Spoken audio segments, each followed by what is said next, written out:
ആരല്ലാഹുവിനോട് ദുആ ചെയ്താലും മൂന്നാലൊരു കാര്യം അല്ലാഹുവിന് കൊടുക്കുമെന്ന് നബിയുനാ റസൂലുള്ളാഹി സ്വല്ലല്ലാഹു അലൈഹി വസല്ലമ തങ്ങൾ പറഞ്ഞു, നീ കൈ ഉയർത്തിയിട്ട് താഴ്ത്തുമ്പോ എന്തെങ്കിലും ഒന്ന് നിനക്ക് കിട്ടും. മൂന്ന് കാര്യങ്ങളിൽ ഏതെങ്കിലും ഒന്ന് നിനക്ക് കിട്ടും. നബി സല്ലല്ലാഹു അലൈഹി വസല്ലമ തങ്ങൾ പറഞ്ഞു, ഒന്ന്, നീ ദുആ ചെയ്ത കാര്യം തന്നെ അല്ലാഹു തരും. ചിലപ്പോ നീ ചോദിക്കുന്നത് തന്നെ അല്ലാഹു തരാം. നീ എന്താണോ ചോദിച്ചത് അത് തന്നെ റബ്ബ് തരും. അല്ലെങ്കിൽ രണ്ട്, നബി സല്ലല്ലാഹു അലൈഹി വസല്ലമ തങ്ങൾ പറഞ്ഞു, ആ ദുആ നാളെ പരലോകത്തിലേക്ക് അല്ലാഹു മാറ്റിവെക്കും. നീ ചോദിക്കുന്ന അല്ലാഹു തരൂല, പരലോകത്തേക്ക് മാറ്റിവെക്കും. പരലോകത്തേക്ക് മാറ്റിവെക്കലാണ് ഏറ്റവും നല്ലത്.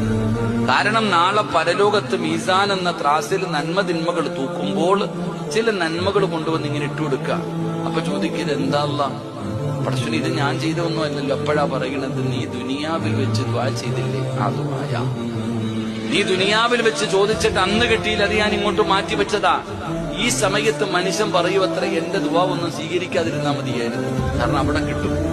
ഒന്നുകിൽ ദുനിയാവിൽ വെച്ച് കിട്ടും, ഇല്ലെങ്കിൽ ആഖിറത്തിൽ കിട്ടും. ഇനി ദുനിയാവിലുമില്ല ആഖിറത്തിലുമില്ലെങ്കിൽ മൂന്നാമത്തെ കാര്യം, നീ ചോദിച്ചത് തന്നില്ലെങ്കിലും നിനക്ക് വരാനിരിക്കുന്ന ഒരു ഷർറെങ്കിലും അല്ലാഹു തട്ടിമാറ്റുമെന്ന് നബി മുഹമ്മദ് മുസ്തഫ.